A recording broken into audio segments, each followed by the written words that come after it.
for love of country. Flamingo's last voyage. The sun is shining. Oh, what a lovely day, as the balmy breezes over the waters do play. HMBS Flamingo and crew are now eager to sail. We have our duties to perform, and we shall not fail. There are arms and victuals and water enough. Our good ship is ready, be the seas calm or rough. So away from Coral Harbor we did slip. Ah, no one knew we'd be seeing the last of our ship. Throttles are engaged, engines put in gear. We have a long way to go, let's get out of here. Flamingo has been assigned a southern patrol, sailing under the command of Commander Amos Rowe. See the young crew members all lining the deck. The rolling seas have such a soothing effect.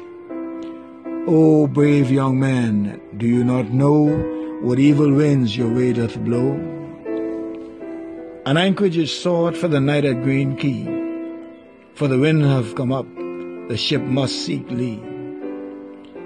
Some crew members tell tales to pass away the time, while others on deck cast out fishing lines. Morning has come and anchor is weighed. The first lieutenant's orders have been swiftly obeyed. Flamingo once again turns her bow to the south, as a course is laid on for Blossom Channel's mouth. The ship is abuzz and spirits are high. We all feel as one with the ocean and sky. Through the channel we go, down the Ragged Island chain, through gin-clear waters. What an ethereal scene. Now a few days have passed, lazy and slow. Flamingo for fuel to Inago must go. Refueled, she's again ready to hit the banks. There's great anticipation from men of all ranks. Today, this will be our lucky day. An arrest, no doubt, will come our way. Lookouts are stationed all around the ship, while the raider man watches for that elusive blip. We're again off Ragged Island, combing the banks. We love our jobs and need no special thanks. To serve our country is all that we ask. Brave young Bahamian men, fully committed to a task. This day is Sunday, the 10th of May. Oh, gloomy, dreadful, fateful day. Would to God you could forever be wiped away. Weary is my soul from the weights upon it lay. I have a contact, the radar watch shouts. It's 5 miles away and bearing due south. The skipper is summoned out of his cabin, while Flamingo leaps ahead as more power is given. The boarding party, all assembled, is standing by, all fully equipped, weapons pointing to the sky. Go forth, brave souls, your duty calls. Stand tall, each one, whatever befalls. As mighty Flamingo steams nearer and nearer, the contact we see grows clearer and clearer, until by the light of the blazing sun we could see a fishing vessel from some foreign country. A feeling of joy now descends on the crew, for what we first thought was one is now confirmed as two. 2 arrests now instead of 1 to be made. 2 arrests will now to our credit be laid. Both vessels are now fully in our possession. We've only to wait for the crew's confession. All in all, it has been a productive day, and very soon we'll begin again to be underway. Hark there, fellow Marines, from whence comes that sound that seems to permeate the air all around? Wait, look over yonder, look to the sky. Are they not military aircraft that pass us by? Look again, my mates, they are coming around, flying low over the waters with a thunderous sound. Can someone tell what is the meaning of this? Will fear now overtake our early bliss? Oh, brave young men, strong Bahamian sons, your time has come to face hostile guns. This day will be recorded in our Defense Force story as the day young Bahamian sailors achieved eternal glory. Captain, my captain, we are now under attack. Those aircraft which first passed have now come back. See the bullets now piercing Flamingo's sleek side. What shall we do? There's no place to hide. The crew is assembled and Coral Harbor Base is now told of these tragic events as they continue to unfold. Alas, we must now abandon our ship, and soon under the waves she began to slip. Captain, look over there. They're now shooting in the water. Surely they intend our young men to slaughter. I hear even now a sailor's pitiful cry. Oh Lord, I'm hit. Please don't let me die. The aircrafts at last have gone away, leaving strong young men in shock and dismay. And as some semblance of order is brought to the scene, we cannot account for 4 brave young Marines. Austin Smith, Fenwick Stirrup, Edward Williams, and David Tucker. Wherever you may be, may your soul find sweet succor. You've served your shipmates and country for many long years, and many will be the days of your memories with tears. O Bahamian mothers, on this Mother's Day, I pray that God wipes your tears away. Your sons have gone down into the deep, but our God in heaven their souls will keep. And now in their honor, young Bahamians strong and free step forth with pride to save their country. So to the survivors of Flamingo and to those heroes who died, a grateful nation gives it thanks and pray God be your guide. Honor guard. Attention. Port arms. Half right. Loose. Unlock. Rifle. Prepare to fire. Ready. Aim. Fire. Ready. Aim. Fire. Ready. Aim. Fire. Hello, Bahamas. I am Captain Glenn Bain, and this is your invitation to sail along with me on board the MV Maritime Matters. Join the discussion as we interview various Bahamians from the maritime sector. Topics will include activities engaging mailboats, ferry boats, jet skis, international ships, yachts, Defense Force patrol boats, fishing vessels, tugboats, and so on. Informative, provocative, intriguing. Maritime Matters. Love 97 FM. So do join us. Ladies and gentlemen, this is your captain speaking.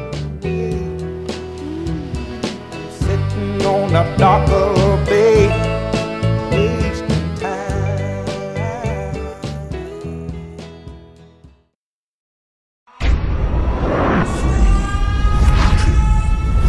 Maritime Matters is brought to you live by Bahamas Maritime Connection. What is maritime?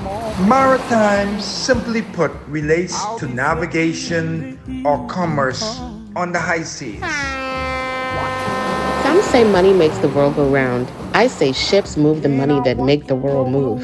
Who navigates those large international ships? How often are international ships required to be surveyed and inspected? Maritime also protects our seas and borders by way of our local Bahamas Defense Force. It is very sad to say that out of 1,500 plus ships that are registered under the Bahamian flag, only a very small amount of Bahamians are employed. Maritime Matters. I am your host, Captain Glenn Bain. Tonight, we shall engage discussions on the status of our blue carbon credit implementation. You know the deal. We're a rich country. We got wealth. Unbelievable coming our way. Based on research. That ain't what Glenn Bain say. That's what research say. And we are going to get to the bottom of some of it before this show is over. Question: how far away is the Bahamas from receiving the first dollar from our blue carbon credits? Another question: how much money should we realistically anticipate receiving on an annual basis? You know, that's a big one. Because research tells us, at least the only research that I am aware of thus far, and we need to do some more research, Research tells us that that's going to blow us sky high above almost every other nation when it comes to how much money our country receives compared to how many citizens we have in our country. And they got some fancy terms when it comes to accountants and that type of thing. You know, I say captain, I say ship captain. I know nothing but those things. They talk about GDP and this and that and the next. Whatever it is, layman term, simply put, as far as I am concerned, based on what I read, this country is poised to get somewhere in the range of 150 billion. I think they say 156 billion. And I don't know, all of a sudden that vanished and people talking other things like 60 billion and 50 billion over by 2050. No. No, let me know where that come from. Because based on what that study revealed by a whole university, we looking for over 100 billion. I even ain't got 150, maybe 250 billion. I don't know. But we got the largest seagrass meadows in the entire world. As a matter of fact, we got over 60% in the Caribbean region, which is the largest region in the world for seagrass meadows. And for the entire world, we got about 30% of seagrass meadows. That sequesters far more carbon out of the environment, like 40 times faster, and stores some 50% more carbon than those forests, trees in the Amazon basin and places like that. So we know we got in our jurisdiction the carbon storage ability to be the wealthiest little nation. You remember Kuwait and Qatar, the US people call them Qatar, and Saudi Arabia and Iran and Iraq and those countries in the Persian Gulf area that are so wealthy from oil. Well, we got something, my dear listener, that is far more valuable than oil. We got seagrass meadows in high abundance when you compare it with other countries of the world. And we also got mangroves in big numbers. And those, along with, well, we don't have the salt marshes, but those along with the small, they're the three entities that sequesters carbon out of the air so fast that is incomparable or uncomparable.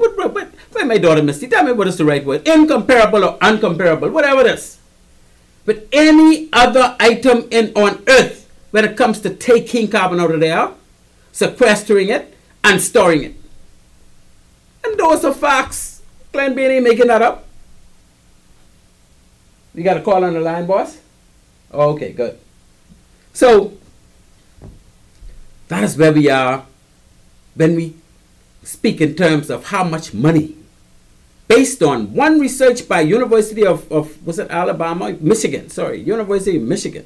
They're saying that the Bahamas is poised to make around $156 billion a year based on the ability of the seagrass in the Bahamas sequestering carbon out of the air. And we could talk a little bit more about why that is so important. Because the whole world is depending on that. And the thing about it is we're doing it every second. We don't have to do anything. God bless this country naturally. With all the banks we have, with all those seagrass meadows, to just naturally sequester carbon and store it in the ground underneath those seagrass. So we need to talk about that. We want our money. We're looking for our money. This is not what we think. This is what the studies of the report states. And I have not heard any entity in this country say those studies are faulty, those studies are unrealistic, or those studies are not valid. So until you bring me another study saying something differently, I stick into the study that I know, that was in the papers, that we know is common knowledge. I ain't getting by what some people tell me they think without showing me the study. So ladies and gentlemen, how much money should we realistically anticipate receiving on an annual basis? For how long might the Bahamas be receiving this compensation? How long we could be receiving this $150 billion a year? Well, I tell you one thing. When you see that carbon is sequestered and stored under those seabed meadows on our banks, they're there for hundreds of years. They're there for thousands of years if they're undisturbed. And the good thing about it is, unlike the rainforest that sequesters a lot of carbon out of the environment, right? Not as much as our seagrass, but they sequester a lot when you look at the rest of the world. There's some forest fires. You know this happen when there are forest fires. All that carbon in those trees are released into the environment. So the fact that they were storing that carbon is for naught. Well, mind you, they still got some of the roots, but you know the tree roots are what you use to make coal. When they have those coal mines, they basically old tree root that was sequestered into the ground, and just they just ready to be charcoal, right? Coal. But our seagrass meadows can't have no fire. Our seagrass meadows are feet below the waterline. You got to go down there to touch them, to disturb them. And they under the salt, the seagrass. So you got to deliberately go and disturb them in order for carbon to be released from them, because they are designed to sequester and store carbon underneath them. You see, they're greedy. And let me tell you what I mean by they're greedy. As you know, we got in our country a lot of people that are what you call obese, fat. Okay, we got a call on the line, boy. You're messing up a good thing here, but caller, thank you for calling. Caller, welcome to Maritime Matters, and thank you so much for calling. Keep you flow going, brother Glenn. This is Jerome, man. Hey, Jerome. What's happening, Jerome? What's happening, man? Boy, you inspired me so much to call in tonight as I was listening to you talk. Yeah, man, it's been a while. I thought you had me. I say, boy, I don't hear from Jerome. I hear from JD for a while. I don't know, but I do my boy. But I'm so glad you inspired to call, my brother. So what's your thought on this whole thing? Busy traveling around the world, man. I got to grow up and be like you. Yes, indeed. Yes, indeed. Hey, look here. Boy, you got to do some of that, because look here, you're only passing through, you know, Jerome. Boy, you may as well enjoy life. Thank you very much, my friend. So what you saying, man? What you thinking about this carbon credit thing? Because, you know, you're hearing one thing. With some of this information you share tonight. Man, I just getting started, Jerome. If you think your mind blown now, you better hold it, because in my voice, because I just getting started, buddy. But let me help the listening audience, Glenn, to understand a little bit from what you're saying now. I am no scientist, so if I say anything incorrect, and if anybody out there is listening and knows the correct details, please feel free to call in and correct me. But in my studies growing up in particularly when I studied in the United States, and it is carbon monoxide that we human beings breathe out. No, well, carbon monoxide is what comes from the car exhaust. But we breathe out carbon dioxide. Or monoxide. That's what I'm trying to do. Well, we breathe out carbon dioxide, yeah. But anyway, but the point is, the trees, the seagrass, and all of those things that you just referring to, they inhale, soak up. Yeah. They absorb. That's correct. They drink in. They eat up. To put it in clear terms that people can understand what you mean when you say sequester. Precisely. Yeah. They suck all of those harmful chemicals out of the atmosphere that is being pumped in the atmosphere by us human beings and our industrial activity on the planet. So, you're saying to me now, Glenn, that based on that study, by the way, what's the name of the study? Where was it published, and how can we, the listening audience, find it? Yeah, I got it from the Tribune and the Guardian. Okay, when was that? That was like just before the summer started, around June, July this year. Yeah. Okay. Now, this is why I was inspired to call in, because now you said, if I heard you correctly, that the Bahamas is poised to earn or to generate $150 billion per year? The study says $154 billion every year.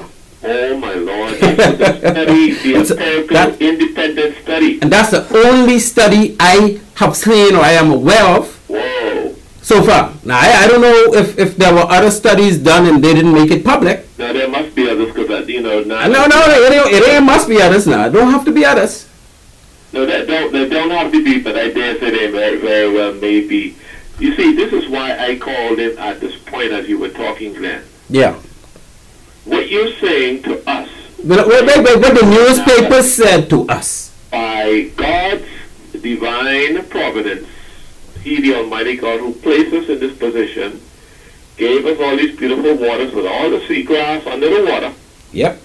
You're saying to me, a Bahamian, that God has placed the Bahamas and now us Bahamians in the position to become financially independent as a nation?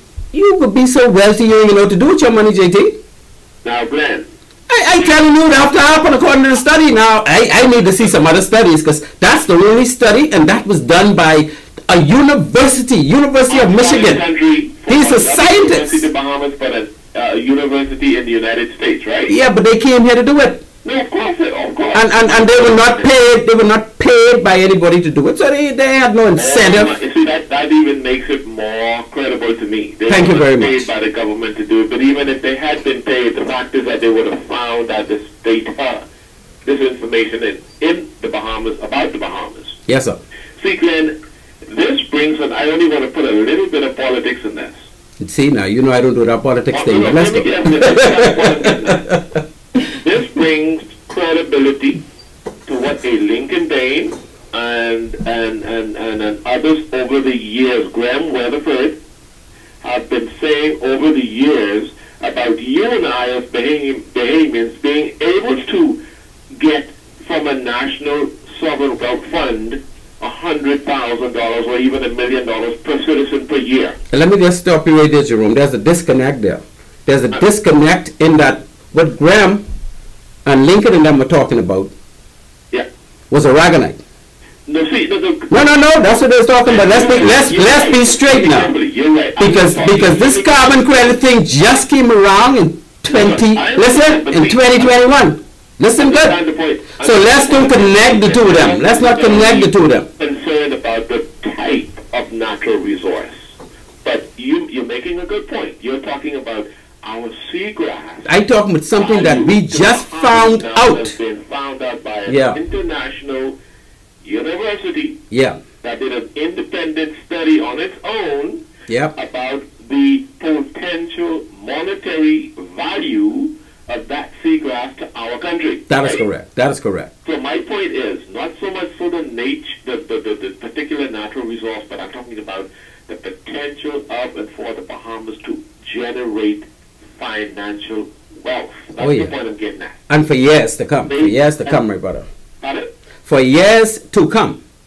And see, and let me tell you why it is for years to come. Because as you indicated or alluded to earlier, them grass, as long as we don't dig them up, and we ain't going to dig them up because they got to stay there in order for us to get value from them, that will continue to generate and generate and generate, because it's always going to be there soaking up as long as God keeps this world in the relative order that it's in. This planet is going to continue to do what God designed to do. That's an act of nature. And the thing is, and the thing, Jerome, is that's not only an act of nature. That is something that, as we speak, is happening, and we're not getting a dime for it. Right now, exactly. Well, we need to move on that. You know, last year, June. Well, was it March or June? Maybe June. Our Prime Minister said that by the end of 2022, we will be receiving over $300 million for our carbon credits. End of 2022, well. And that's now we're approaching the end of 2023, and they're saying that yes, we're going to receive hundreds of millions from our carbon credit again, but we only got weeks left. I came across an article in the Guardian last week. I can't remember the title of it. I can tell you about that one. Okay, where it was saying that from our carbon credits on the New York Stock Exchange, they're looking at putting the Bahamas' carbon credit market up. I forgot how they put it, but in any event, it's going to be posted on the New York Stock Exchange, and they're projecting that this country can generate anywhere between $500 million to $1 billion a year. Yeah, well, they're saying $60 billion over the course of now to 2050, but yeah, they said anywhere between $500,000 to $2 million a year, I think. Yeah. But see, again, what you no, but that's peanuts compared to what we supposed to be getting. What you just said in regards to that study, man, that study is blowing that $1 billion out of the water. Yeah, it's out of place.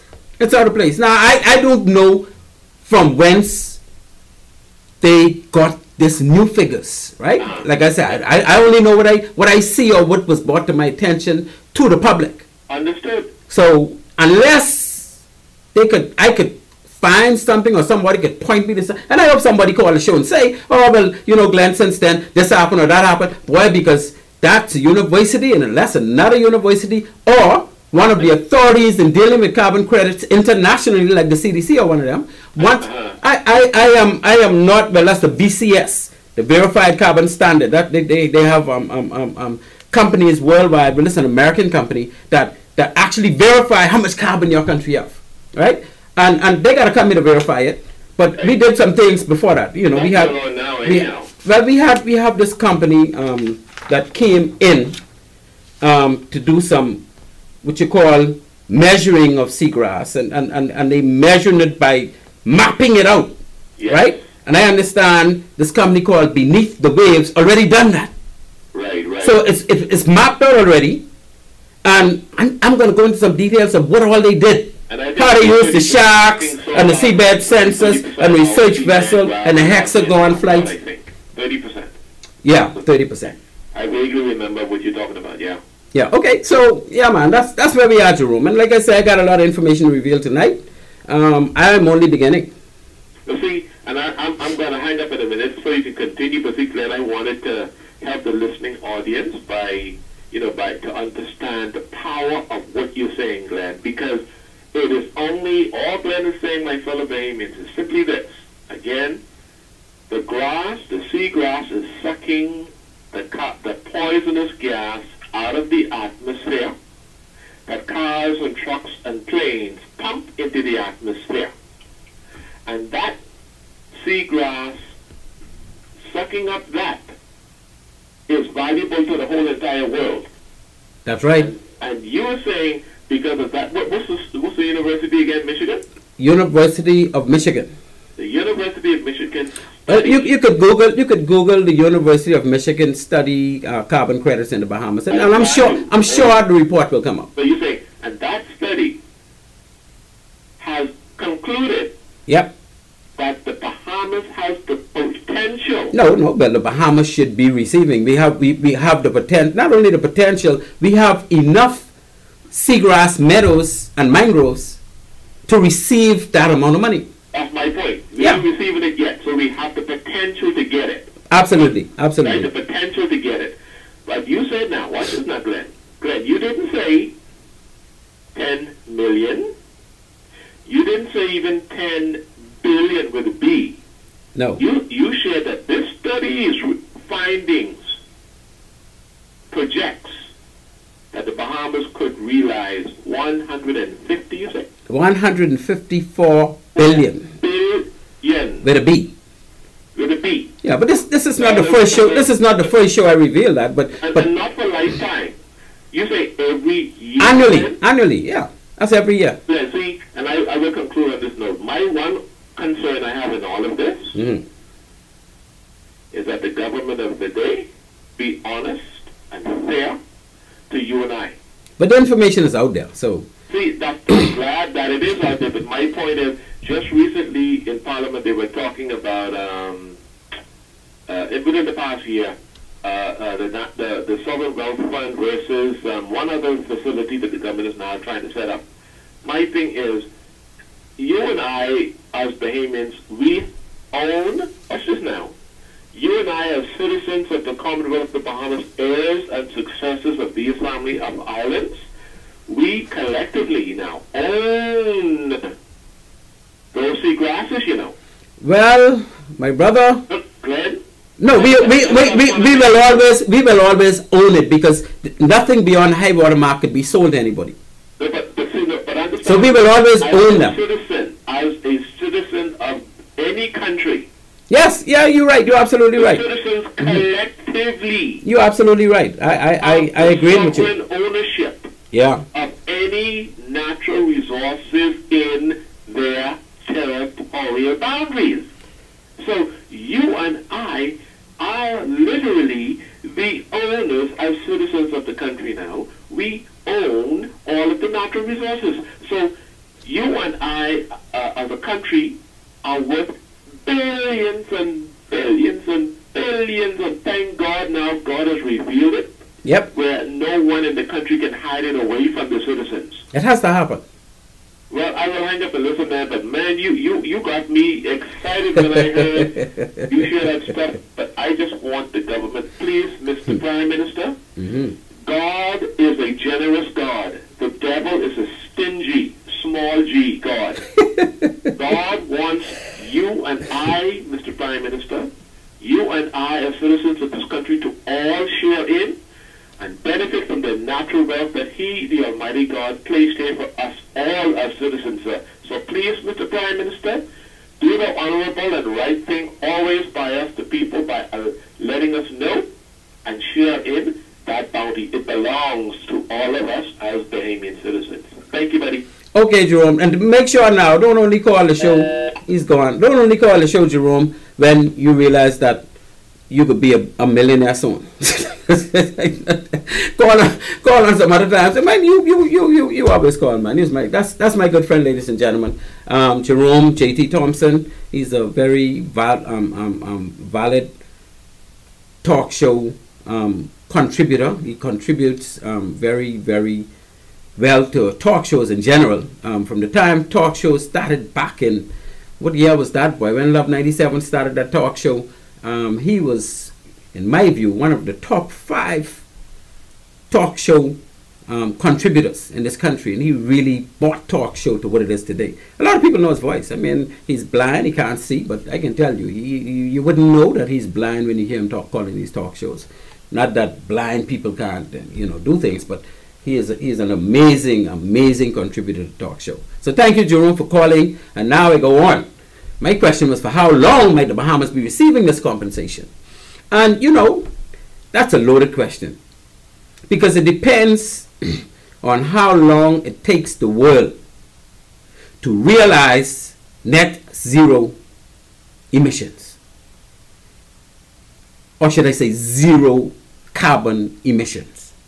Because what the world is trying to do, you see, if we don't stop the carbon from being emitted or emitted into the atmosphere. What already has happened is, since the machine age, since around the early 1900s, when they start to make combustible engines and whatnot, since that time, the world was putting so much carbon into the environment.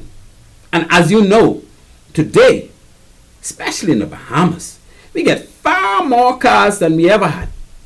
And they're still coming in every day. We got far more planes than we ever had. They're coming in every day. We got far more electricity being burned from, I want to say BEC because it's a little old, but it's BPL now, from BPL, right? And every time we stick in a plug, we're using some of that energy. And we have to stick in plugs for all kinds of things. So what the world has done through our behavior, especially in first world countries, we have placed so much carbon in the air that the carbon has now formed a blockage between the earth and the abyss. Well, the abyss is underwater. What is that out there? The environment beyond the earth's surface area, right? So when the carbon used to go up, because of course air rises, it used to go up and it used to go straight out in space, right? Away from us. But what happened is, because we continue to emit so much carbon, the carbon started to get heavy. Because what carbon does is it sucks up, what it sucks up, not water. It sucks up heat, carbon in the air intakes heat and they become heavy. And they no longer goes all the way out, and then that carbon sits and it blocks the heat. You know, the sun comes up in the morning, the sun heats up the earth, and in the evening time, when the sun goes down, the heat from the earth is trying to escape and go into space, because that's what always happened. But you know what's going on now? The carbon has formed a blockage. So the heat can no longer escape the earth's environment. So the heat is trapped. And what happened to the heat that is trapped? It spreads around the earth's surface. And I'm no scientist, but this is what I read. So it spreads, and more heat comes every day, and it's trapped, and it's spread, and more heat comes, and it traps, and it's spread. So what it's doing is it causing the ocean to get warmer. It causing the North and South Pole to get warmer, because it spreads all around the earth's surface, even around the poles. So all the glaciers that used to be there, you can hardly see now, right? Because they're melting away. So what this heat is doing is it's actually causing the entire earth to get warmer. And according to COP26, I think it was in Paris, when all the countries got together and agreed that they got to put a stop to this and made pledges that they got convert to renewable energy, they're going to convert to electrical cars, and we can talk about a lot of that in a little while. But what happened is, if the earth gets up to 1.5 degrees centigrade higher on a daily basis, right? If the average temperature of the earth becomes 1.5 degrees centigrade higher than it normally is, the glaciers, the North and South Pole will melt down and release so much water that the level of the ocean rises. And it could rise to 10 feet, 20 feet. But you know what happens? Countries like the Bahamas are going to be underwater. Right? And a lot of countries will be adversely affected. And we could feel the heat now. It's getting hotter all the time. So this ain't no hoax. And recently, it is being said by the scientists that when they projected that 2050 is the cutting edge for that 1.5 degrees centigrade, they're now realizing it'll happen before that. So the daily heating average is coming up faster than they thought. So we are now in a more desperate mode, Earth-wise, to stop the carbon.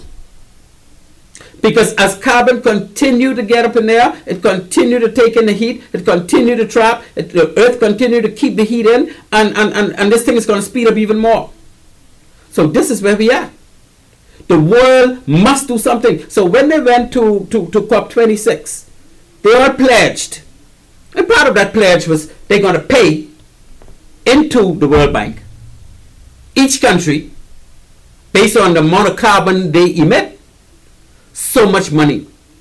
And that so much money amounted to anywhere between, was it $1 trillion and $3.7 trillion. So maybe let's say $2.5–3 trillion. Now you know it's $1 trillion, right? $1 trillion is 1,000 million dollars. Sorry. 1,000 million is a billion. $1 trillion is 1,000 billion. So the World Bank's supposed to get somewhere between 1 trillion, which is 1,000 billion, and 3.7 trillion, which is about 1,000 billion, 2,000, 3,000, about 3,000 billion. Eh? And that is plenty money. And from that, they will give countries like Brazil with their Amazon forests that are sequestering carbon, like the Bahamas with our seagrass meadows that are sequestering carbon, like Australia with all their seagrasses and what the next thing name? Mangroves. They call it mangrove forests, right? And countries that are naturally taking or sequestering carbon out of the atmosphere and storing it long term will be compensated based on all the countries putting in that money based on how much they're emitting into the atmosphere. And that was agreed in COP26. This ain't something that we got to go and beg them for or say, no, that ain't mean they have to do it, but they already pledged to do it. So this is where we are. And the Bahamas is probably in the best position in the entire world because the size of our banks, you know, the seagrass meadows are on banks. We got the biggest banks in the world, so we got to have the biggest seagrass meadows in the world, eh? That's basically how it happens, inversely proportional one to the next. And because we got nice clear water, nice good banks with all kind of fish and seagrass, sequestering all this carbon, and our population being so low, which is less than 500,000, we don't have too much people to share all of the money we can make with. So if our country getting this over $100 billion a year, and look, even if the government wastes half of that, even if we, now you know right now, our revenue is somewhere between 12 and 15 $billion a year. That's what all the money this country make all together before the government pay any bill. It's like somewhere between 12 and 15 billion, eh? So if all the money you just make now is 12 to 15 billion, and you now going to get 100 billion, what are you going to do with that next $85 billion that you never had before? Well, I mean, that'll be the government call. Some people say give the bill. I believe after you done pay all your bill, after you done build all these nice fancy roads and highways in this country, and after we done make this a first world country, and everybody feeling good, the police constable making over $100,000 a year, because we got money to pay them. Eh? All government workers could be making plenty money. The private sector have to go up because everybody could be able to make plenty money, right? We could be like those oil-rich countries Get money for nothing almost. And this has to come, people. I guess based on this only study that I am aware of, this has to come. Is that another caller, producer? No caller. Okay. Ladies and gentlemen, feel free to call. 326-8255 is the number if you want in on this discussion. I know a lot of you are there with a lot of information. I know a lot of you are there with a lot of questions. I did quite a bit of research. And I am locked, loaded, and ready. So let's keep rolling. Next question is, how do we protect our valuable blue carbon? So we got, when I say blue carbon, I'm talking about seagrasses, which is number one, because we got so much of it. And of course, we get quite a bit of mangroves as well, eh? So our mangrove forests, which is close to land, the mangrove normally grow near right on the coast of the land, eh? They out in the open sea like the seagrass. The seagrass, they just want to get the banks. Now they can't be in the ocean because the ocean is too deep for them to receive sun. So they have to be anywhere between, like, I think they said in one of the readings I did, anyway up to 30 meters. And 30 meters is like 90 to 100 feet. So they could be anywhere from 1 foot to up to like 100 foot or 100 feet. Mistake, someone called me and tell me, stop, make sure I get it right. I don't know why my daughters do me like that. But that's what we're talking about, right? So to protect that. Now remember now, that was going on before Columbus even discovered the Bahamas. Because Mother Nature needed a balance, eh? And the balance back then, I remember back then, they didn't have any machinery. Because Columbus boats didn't even have engines, eh? They were sailboats. They only had sail. They had no machinery. So when Columbus came here and met the Indians, of course the Indians, they had no gun. All they had was they make their little spear and bow and arrow and stuff like that to shoot the animals. That's all they had. So while countries like the Bahamas was sequestering and storing the same amount of carbon they store today, very little carbon was being emitted into the environment. So the balance the Earth had was, of course, humans, all animals, humans, monkeys, elephants, lions, all animals exhale carbon dioxide. And the trees inhaled carbon dioxide and exhaled oxygen so that we could breathe. So it's a combination of carbon dioxide being exhaled by us. Trees use carbon, they store some of it, and they exhale oxygen. We then breathe that in, and we let carbon out again. So it was mainly the animals and the plants. But man made machine, and it became all the animals plus machines. Because what you think those machines use to give them energy to turn? Carbon. There's carbon in oil that's extracted from the ground. So when they have that combustion and they take the valves open to let the oxygen in, and you have that combustion and that impeller, what the thing named the little round thing, the piston goes back up, that have to release carbon that was burned before the crankshaft set it back down for another set of combustion and releasing carbon. So those machinery, they use carbon for combustion. The trains back in the day that used coal, you remember anybody saw the Titanic, the big Titanic ship? They were throwing coal in there for combustion so that the engine could keep turning. So that coal is the tree root. After the tree sequestered the carbon and stored it in the root and stored it in the, that's what they make coal from. That's what is coal. Right? So we know that that balance was disturbed as a result of man making machinery to help us with almost everything we do. We can't do without machines, eh?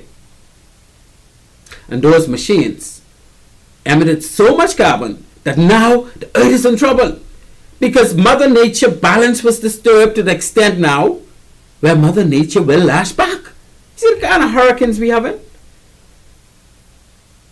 You see the kind of earthquakes we having? Things are getting abnormal when it comes to acts of nature, or as some people say, acts of God. Because man disturbed the natural balance of air. So now we having this disturbing type lashback. And if man don't do something about it, in 30 and 25 years time, the earth as we know it, many countries will be underwater. Many countries would just be destroyed. So it's not a matter of choice whether the world, meaning the United Nations, and when you talk about the United Nations, you're talking about UNESCO. UNESCO is the United Nations arm that deals with these science type things. So UNESCO is based in Paris. And that's part of the reason why COP26 was in Paris, because they was at UNESCO headquarters making these pledges and saying, this is how we can deal with this, we have to do this, we have to do that. This ain't Glenn Bean idea to say we got to do something. No, this is something that happened. This is something that the world realizes must happen. So what the world gonna do? Come on, man. I got almost an hour gone already. I know it started a little late, Craig, but oh my goodness. What the world gonna do? The world has to now turn it around so that we're not emitting any carbon into the environment. You can't flick a switch and make that happen, eh? So UNESCO say, look, we know that if it ain't done by 2050, the sea level will rise so high that we have all kinds of problems. The hurricane is going to be wild and crazy. So we need to make sure we don't get to that 1.5 degrees centigrade hotter. And the only way we can do that is if we, first of all, cars or vehicles produce like 28%, I think it was in my last reading, about 28% of all the carbon emitted into the environment. So the easy one to go after is cars. That's why you think all these Teslas making all these electric cars now. It ain't by chance that they just want to switch to electric cars. Worldwide, I think it's intended that by 2030, all vehicles that all governments have control over should be battery operated. No more combustion or combustible chamber machinery being putting carbon in there from any government vehicle. And our government, according to the Prime Minister during April of 2022, promised to generate 30% energy from renewable sources by 2030. 7 years. 30% of the energy in this country, and that's BPL is the main one, right, can be from renewable energy. What is renewable energy? We're talking about non-fossil fuels, right? Fuels with far less carbon in it. Like a lot of ships are doing it already. methanol and natural gas and that type of thing. And we're talking about, especially in our country, solar energy. In a lot of countries, they're putting up wind farms. All of these things are happening now in big numbers so that they could offset their carbon emissions. And they said, we got to do the same thing. The Prime Minister said the Bahamas seeks to transition public sector vehicles to a fleet of electric cars by 2030. Well, we don't know who will be the government in 2030 because election will come before that. But it is pledged by our Prime Minister, who represented the country because it was his administration at the time, this last year, that by 2030, there'll be no red plates that is not electric. So I know if they didn't start buying electrical ones, but I know I saw some on the road, I must say. I believe they already started. Because if you're talking 7 years period, these cars, so 7 years from now, that means government going to sell off all those combustible engine cars. Because that's a pledge made to the world that the Bahamas can do this. And then a third pledge was the Bahamas will retrofit government buildings with renewable energy elements. So all government buildings, I assume, going to have a big solar panels on the roof. And as much solar energy that can get those buildings going the way they're supposed to go as far as providing energy will be utilized. And once the government start doing it, a lot of us will start doing it too, eh? But let the government start. The Prime Minister already pledged that within 7 years, all these things can be happening.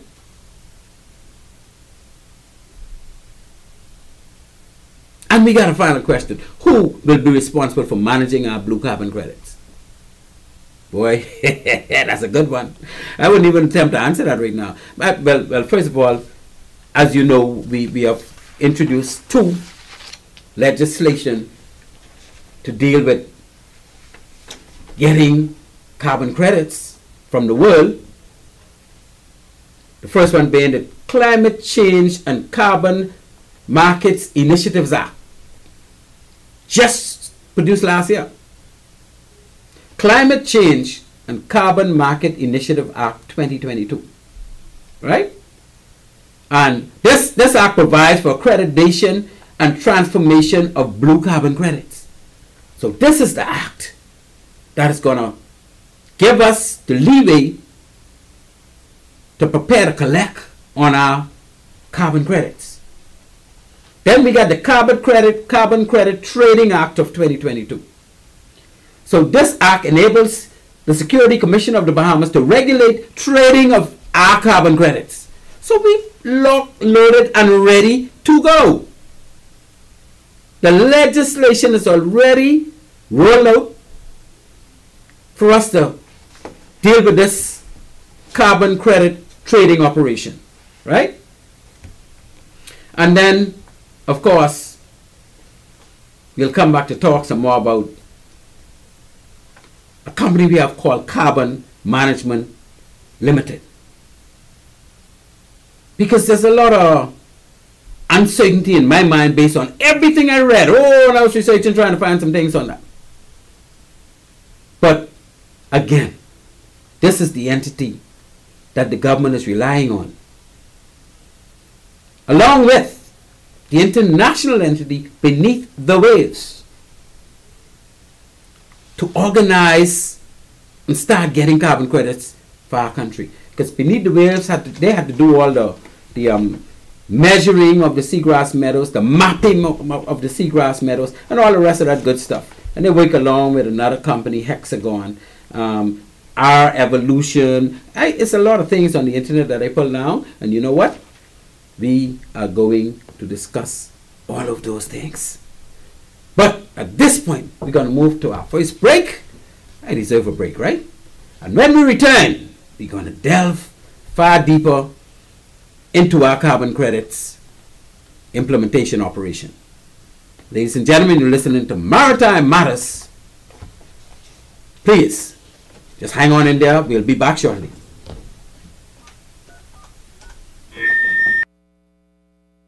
At One-on-One Pharmacy, our friendly staff is ready to serve you.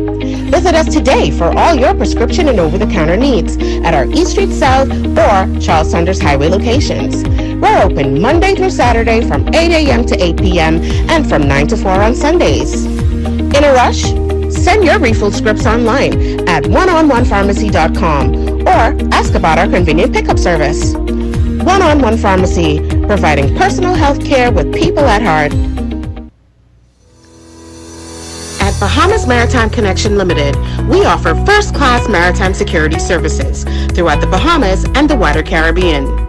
As experts in maritime security, we specialize in production of ISPS assessments and plans, verification audits, certified familiarization training, and port security consultancy, just to name a few. Our services also include provision of a security force to maintain all required ISPS facility security compliance. For all your maritime security needs, visit us today in Nassau at our East Street South location or in Freeport in the Kipling Building. Call us at 392-3515 or follow us on all social media platforms. Bahamas Maritime Connection, your leader in maritime security. Let's help you make the connection.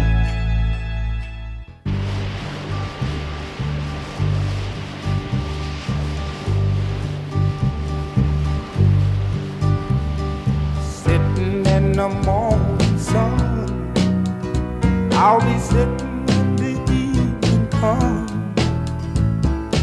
watching the ships roll in, then I'll watch them roll away again. Yeah. I'm sitting on the dock of the bay, watching the tide roll away. Just sitting on the dock of the bay, wasting time. I left my home in Georgia, headed for the Frisco Bay. I've had nothing to live for, look like nothing's gonna come my way. So I'm just gonna sit on the dock of the bay, watching the tide roll away. Ladies and gentlemen, welcome back to Maritime Matters. We're in hot discussion tonight. Hot discussion on carbon credit returns. When, how, if, what amount our country is going to get from those seagrass meadows and those mangrove forests that we have all around the coast of our islands and all across our banks. Because according to a study that was published in our country, University of Michigan concluded that the Bahamas is poised to receive over $154 billion annually. Boy, and I holding on to that, because I have not seen anybody refuted that to date. I have not seen any other study to offset that to date. And until I do so, why shouldn't I listen to the university? Why should I listen to anybody other than the university? The study that they revealed. They did detailed studies. And this is what they concluded. So let's do some more detailed studies to see if it's 300 billion or if it's only 50 billion a year. I don't know. But I know one thing. That 154 billion is where I get started. And until I get something to offset that, that's what I get in with. That's what I go in with. Our sponsors for tonight's show are One-on-One Pharmacy, as you heard during the commercial. Also, Island Care Pharmacy in Freeport. which is the sister of One-on-One Pharmacy. For all your medication needs, check out my good little cousin Shanty McBride. Boy, she got it going on with them couple shops, right? And a lovely team. In Nassau, they would be at East Street South and Charles Sanders Highway. In Freeport, of course, they're in Explorers Way, just opposite Scotia Bank, a little cuddy corner sort of thing, almost straight across the road. And that's how they roll in. You can fill your prescription at the store or send your refills via the online site, oneononepharmacy.com. We are also sponsored by Bahamas Maritime Connection. Yeah, they call us BMC. We do all the full slate of maritime security services. And thirdly, we're proudly sponsored by GBI pilots and Bimini pilots. These are a contingent of independent marine pilots that are making themselves available to provide maritime pilotage to any and all ships in the Bahamas.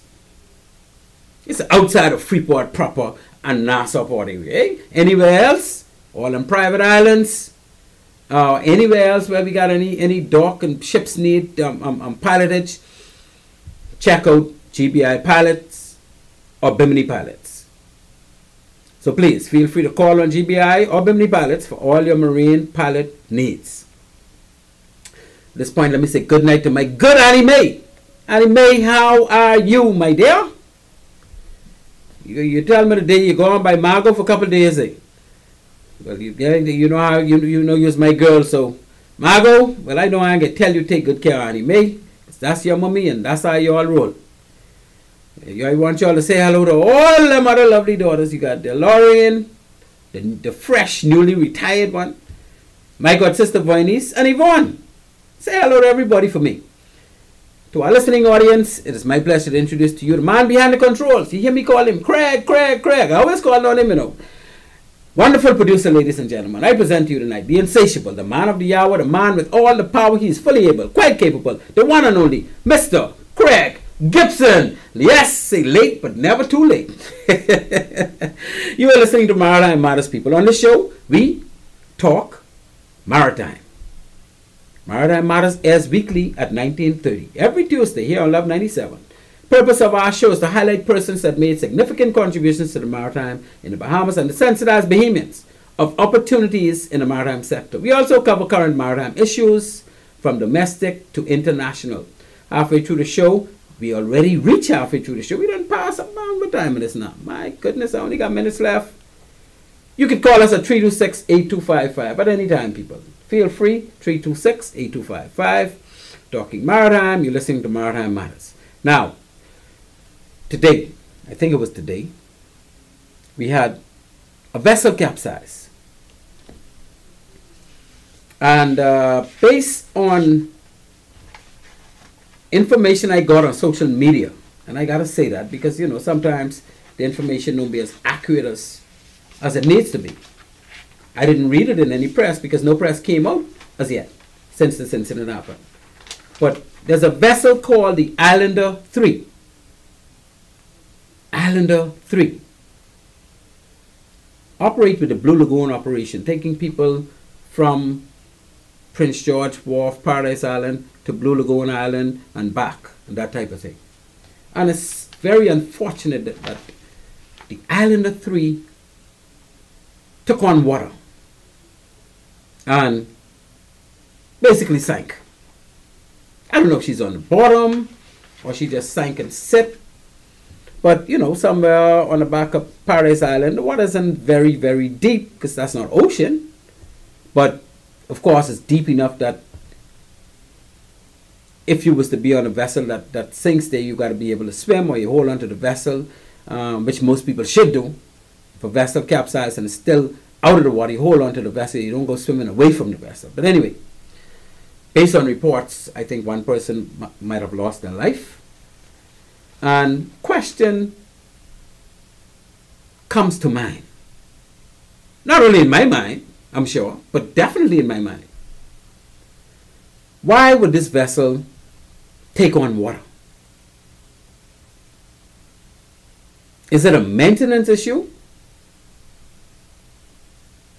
Is it an issue of enforcement? Is it an issue of just simple negligence? Anything could have happened. The propeller could have fallen out and water could have come through the propeller shaft, eh?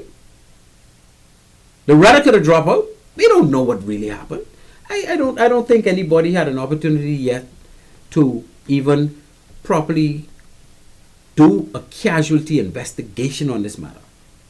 They may even have an inquiry if in fact somebody lost their life. And I'm throwing this out there because I kind of know how things go with these type of things. I've worked in this area all my life, all my adult life. So my take, not on this specific incident, but on incidents of this sort, is that our authorities in maritime, and that's the Bahamas Maritime Authority and the Port Department, and more so the Maritime Authority when it comes to ensuring that all of these non-soulless vessels in the Bahamas are surveyed annually. Because under the Merchant Shipping Act, there's a section that requires that the Bahamas Maritime Authority ensure that all non-soulless vessels receive a local safety certificate. I talking with my head now. I got them things on me, but I know this thing. I know this stuff. I know this stuff. The BMA is supposed to ensure that every vessel out there that's operating and is not a solar ship, in other words, not larger than 500 gross tons, if it's a cargo vessel, right? And if it's a passenger vessel, it's carrying more than 12 passengers. So if it's carrying more than 12 passengers, it's okay if they're not doing international voyage. So non-soulless vessels would be vessels that operate only in the Bahamas, no matter how much passengers they carry. Once they operate solely in the Bahamas, they are not an international vessel. So soulless will not apply to that vessel, be it cargo or passenger. So this vessel is a non-soulless vessel, and this vessel should have been issued a local safety certificate based on surveys done by a surveyor that the Bahamas Maritime Authority authorized to be a surveyor for local Bahamian vessels. And I've been preaching this from the time the show started last year, February. I've been preaching that the Bahamas Maritime Authority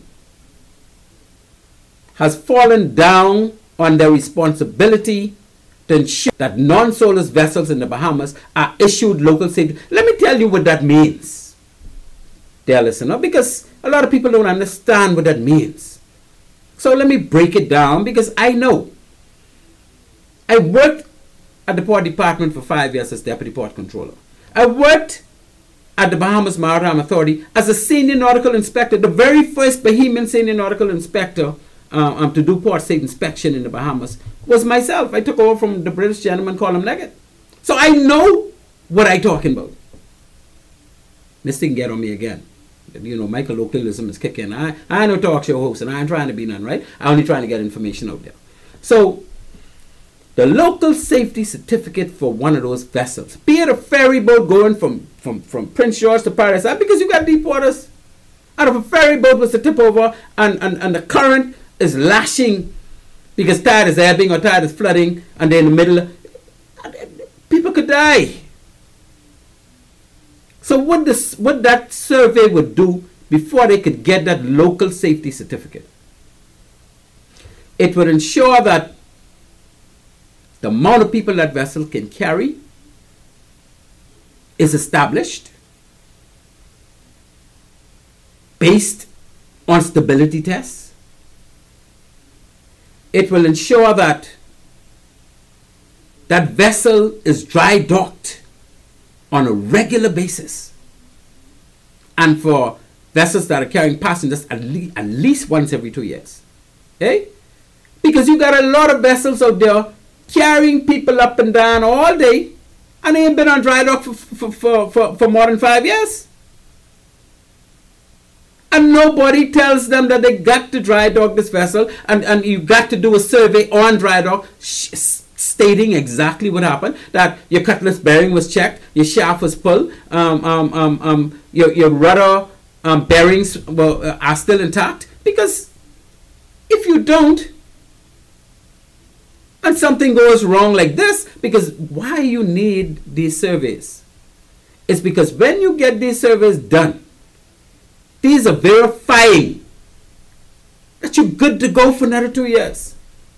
And you get the survey done annually before you could get your local safety certificate. It ensures that you have a captain who is properly licensed to drive and carry passengers on that vessel.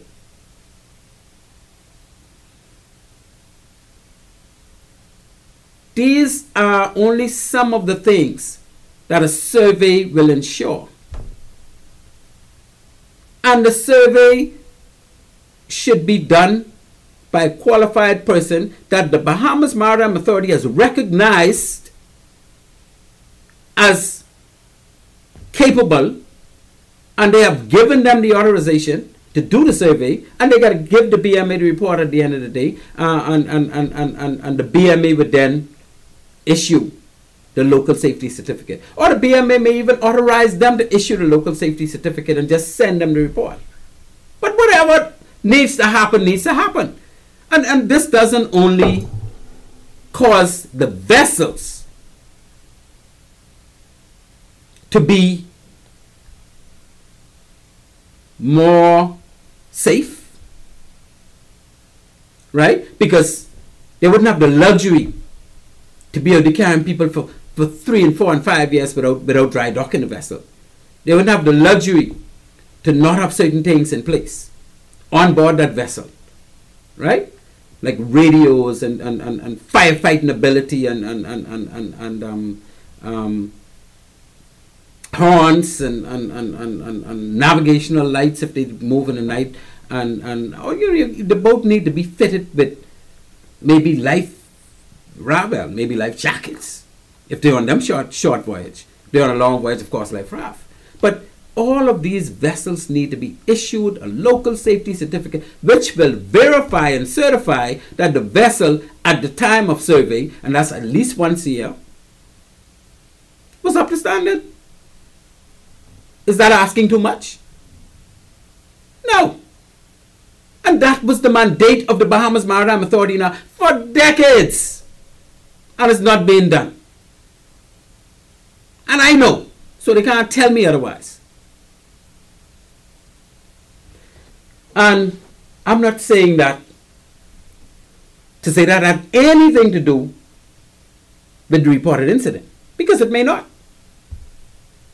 But at least if we were doing that, we could rule that out, eh?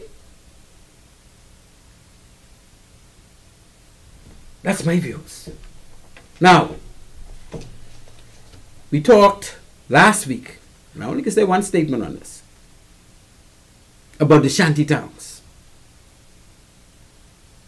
And I gave kudos to Minister Clay Sweeting. And I will continue to give Minister Clay Sweeting kudos for what he done, for what has already been done. Give that shanty town a deadline, went in there, and it's now flattened. You go there and I went there and I looked, just to be sure. Flat. Excellent job. But again, that is one of how many shanty towns. Now what I need to know is what is the next shanty town on the agenda. Now I happen to know that the government knows where every single shanty town in this country is. And then we had the Kai Cares video, I think sometime over the weekend or late last week, that showed nice spanking houses newly built in Abaco. People don't have no ownership to the property. Government had no hand in dealing with issuing permits, issuing inspection approvals, even reviewing the plan and approving the plan. Is this 2023? Do we have a Ministry of Works in Abaco?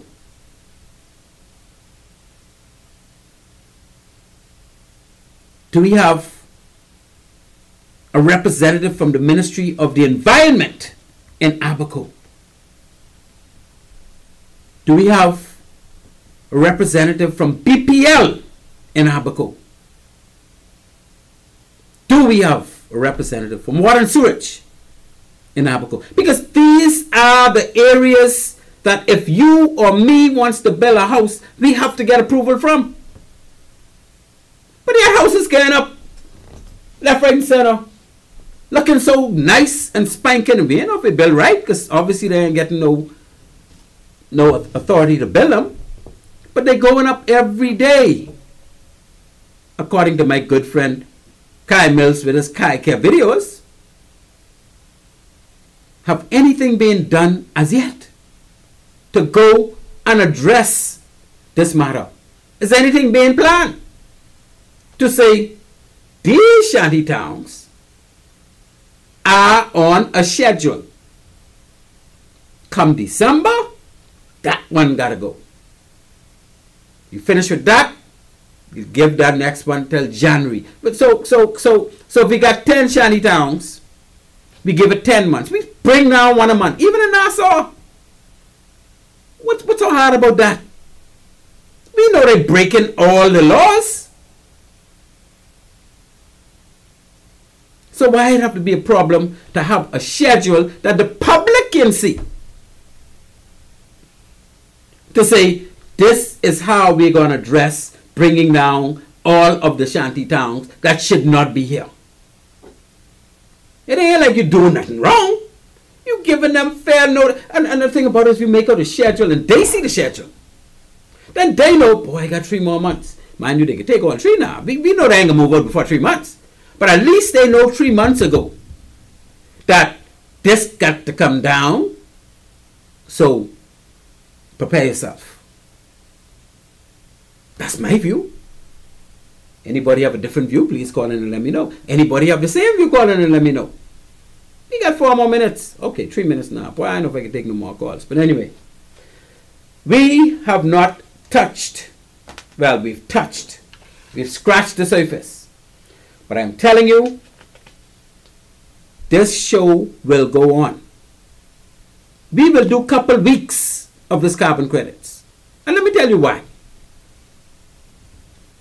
Because if this country has the capacity or the potential, as my good friend JT said,